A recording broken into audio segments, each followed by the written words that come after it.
पद्मनाभप्रियां देवीं पद्माक्षीं पद्मवासिनीं पद्मवक्त्रां पद्महस्तां वन्दे पद्मामहर्निशम्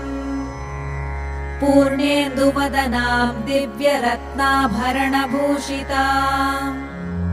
वरदाभयहस्ताढ्यां ध्यायेच्चन्द्रसहोदरीम् इच्छारूपां भगवतः सच्चिदानन्दरूपिणीम् सर्वज्ञां सर्वजननीं विष्णुवक्षस्थलालयाम्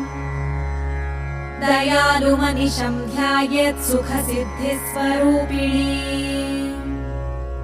हरिः ॐ नित्यागतानन्त नित्यानन्दिनी जनरञ्जनी